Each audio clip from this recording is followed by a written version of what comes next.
Every human love, at its height, has a tendency to claim for itself a divine authority.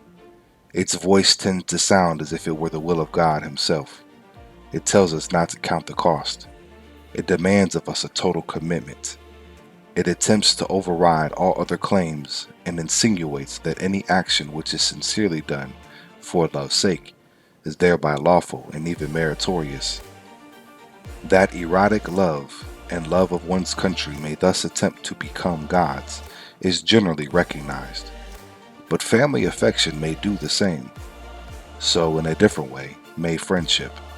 I shall not here elaborate the point, for it will meet us again and again in later chapters. Now it must be noticed that the natural loves make this blasphemous claim, not when they are in their worst, but when they are in their best, natural condition, when they are what our grandfathers called pure or noble. This is especially obvious in the erotic sphere. A faithful and genuinely self-sacrificing passion will speak to us with what seems the voice of God. Merely animal or frivolous lust will not. It will corrupt its addict in a dozen ways, but not in that way. A man may act upon such feelings, but he cannot revere them any more than a man who scratches reveres the itch. A silly woman's temporary indulgence, which is really self-indulgence, to a spoiled child, is much less likely to become a god than the deep, narrow devotion of a woman who, quite really, lives for her son.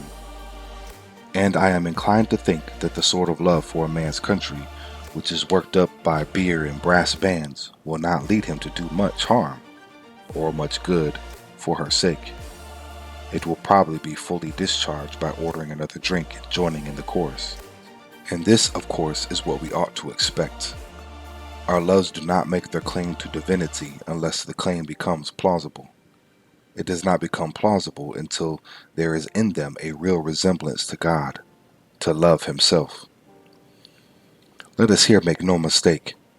Our gift loves are really God-like. And among our gift loves, those are most God-like, which are most boundless and unwearied in giving. All the things the poets say about them are true. Their joy, their energy, their patience, their readiness to forgive, their desire for the good of the beloved. All this is a real and all but adorable image of the divine life. In its presence we are right to thank God who has given such power to men. We may say quite truly and in an intelligible sense that those who love greatly are near to God.